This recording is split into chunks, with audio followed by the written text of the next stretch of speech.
Aham. aqui. Qual foi a que mais marcou assim? A senhora tem uma festividade aqui, principalmente com o local. Você quer que eu fale o quê? Repete aí. Qual é uma memória que a senhora tem de afinidade aqui com o seu pai? Que a Ah. senhora se sente realmente que aqui é o meu lugar?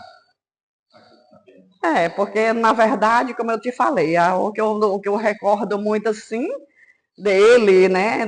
Apesar que quando ele nasceu, quando eu nasci, ele já era cego. Vocês tiram essa parte, viu? Quando eu nasci, ele já era cego, então ele só falava as coisas para mim assim, mas naquele tempo, como eu estou te falando, não é igual, não tem a evolução que tem hoje uma criança de 10, 13 anos, né? Que as crianças hoje em dia estão tudo sábias, né? E naquele tempo não, a gente quase não tinha estudo, depois ia para a escola e era tudo professora leiga naquele tempo, mas eu agradeço muito a Deus, porque eu cursei até a quarta série, daí da quarta série foi que eu fui estudar, né? Que eu fiz magistério, depois eu fiz científico, e já casada e tudo, para mim foi assim, né? A próxima pergunta. Como você contaria a história daqui para gerações futuras ou para alguém que ainda não conheceu esse local? Futuro eu espero que as coisas melhorem, né? Porque até agora não tem melhoria nenhuma. Então, eu tenho meus netos, eu tenho os meus bisnetos, então não quero que eles vivam igual eu vivi no passado, né? Que as coisas hoje em dia fluem, né? Porque não dá para viver do jeito que está sendo aqui a comunidade nossa, né? Como a senhora descreveria o Arraial da Penha? Como a senhora descreveria assim, para alguma pessoa de fora? Eu descreveria que assim, é um lugar muito carente, né? Como vocês estão vendo aí, é um lugar muito, muito carente, mas é um lugar acolhedor, né? Que sempre acolhe as pessoas. E todo mundo aqui abraça qualquer um que vier. Né? A senhora comentou que você fez magistério. Você chegou a dar aula aqui? Aqui não, eu dei aula ali num lugarzinho ali por nome Buqueirão do Rodrigues. Foi na época de seu Antônio. Eu entrei na prefeitura, né, no município, em 97. Aí, quando foi em 2004, ele perdeu para o Saulo, né, em 2005. E aí eu fiquei sem trabalhar, porque eu não votei no Saulo e o Saulo me tirou na época, né, até sem me conhecer. Aí eu adoeci, eu entrei em depressão e tudo. Foi uma mão na roda, assim, para mim, assim, de sofrimento. E tive que sair para fora para fazer tratamento em Salvador e tudo. Aí depois de recuperada e tudo, aí ele abriu o concurso para agente comunitário de saúde aqui para essa comunidade, né? Que estava carente.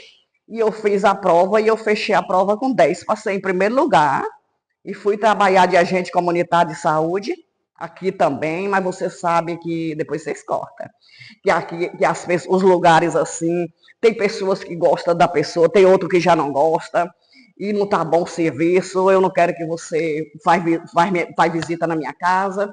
E aí eu fui transferida para outras comunidades, onde quando eu cheguei lá, se fosse vocês sabem o que é andor, né?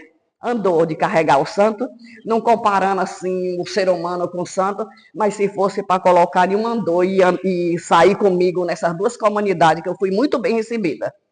Entendeu? Então, você trouxe um paralelo para a gente mais posterior, mas conta um pouquinho mais do início. Como era a atividade econômica para você?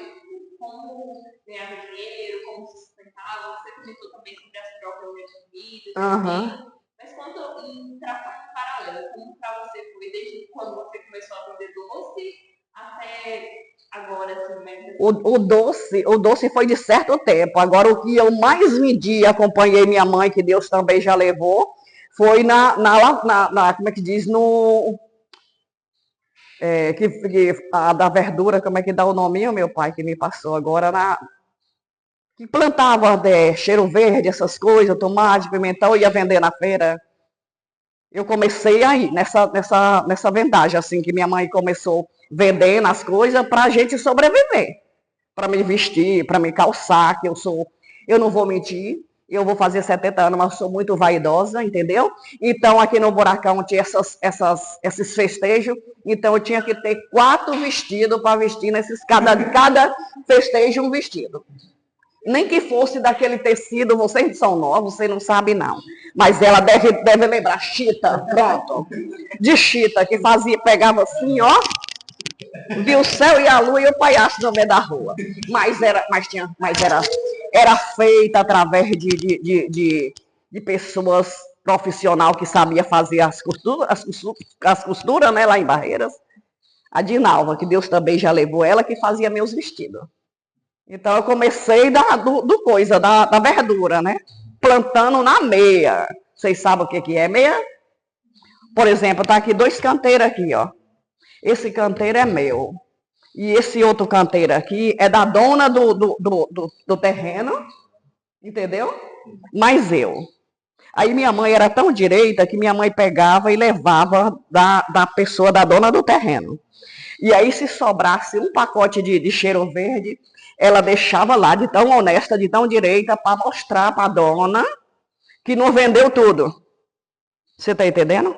Então, era daí que eu vestia e calçava e a gente se alimentava dessas coisas. Aí, depois veio o biscoito e o doce. Mas, primeiro de tudo, foi a verdura, né? A senhora comentou, né, ali, quando estava lá embaixo, sobre a casa da senhora.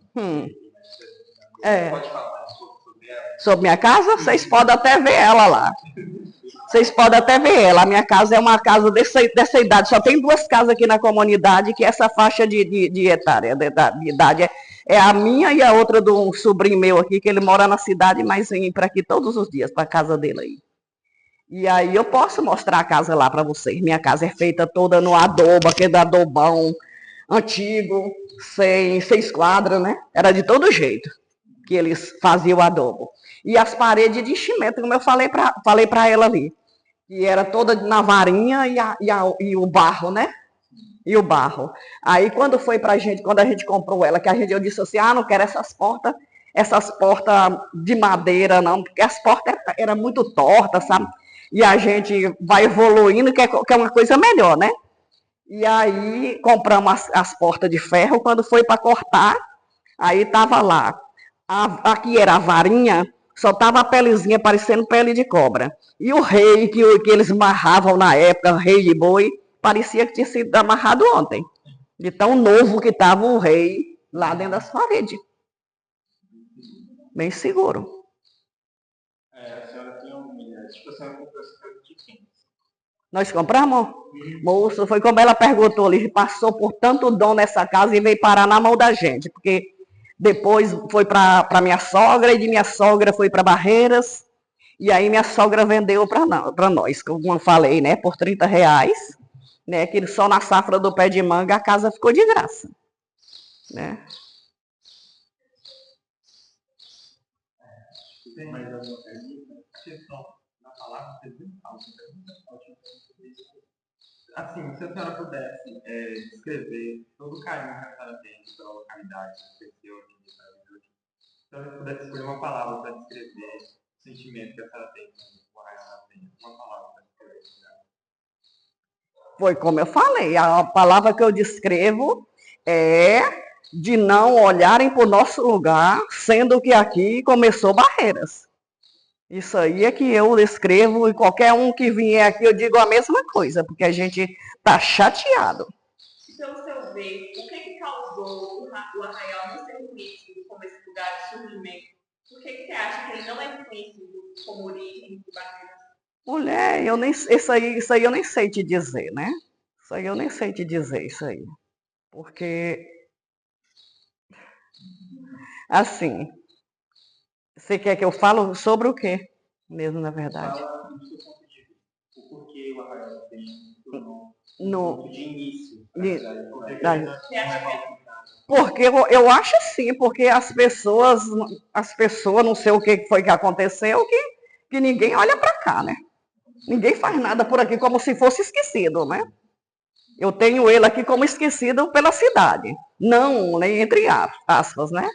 Pela cidade, não. Pelas gestões, né, que tem entrado. Só teve o seu Antônio Henrique, que fez alguma coisa por aqui. Porque esse calçamento mesmo, essa pracinha, foi na época do Saulo, só que seu Antônio Henrique, ele estava na infraestrutura. E ele que puxou esse benefício para nós aqui. A gente deve muita obrigação a ele. Só Deus vai pagar. Porque antigamente o pozão ali na frente de minha casa vinha aqui, ó. As casas não paravam limpas e era desse jeito. Então, foi a única gestão que olhou para aqui, para o nosso lugar, foi ele. Por que ele olhou para cá? Porque também ele já conhecia aqui a comunidade, já conhecia também os moradores. Aí ele viu o sofrimento da gente aqui, e aí ele puxou isso aí para cá. Mas os outros prefeitos mesmo, só se esse que tiver aí fizer alguma coisa, mas até hoje, nada. Nada. E a única coisa que eu queria mesmo para cá era um posto de saúde, porque aqui do lado aqui, essa casa aqui, esse imóvel aqui é da prefeitura. Tá aí um pessoal morando nela aí, tudo tem um lugar de fazer um posto de saúde. Por que não faz? Né? Então a gente tem grande revolta de não olharem para a comunidade nossa, para o berço de Barreiras. Que Barreiras começou daqui. Se lá era mata e aqui já existia, por que não investiram alguma coisa aqui para crescer a nossa comunidade? Não é justo. Então, assim, o desejo da senhora. O meu desejo para o futuro é esse. Né? Que eu, da agora em diante, meu filho, eu já com 70 anos, aí não sei nem quando é que Deus vai me dar mais anos de vida, mas eu desejo para os jovens, para as crianças, né? A gente já está no que é de estar, né? E agora os jovens e as crianças e os jovens que precisam de um apoio, de uma coisa assim mais justificada, né? Obrigado. Muito obrigado. Por nada. Se o que não gostou aí, vocês botam, né?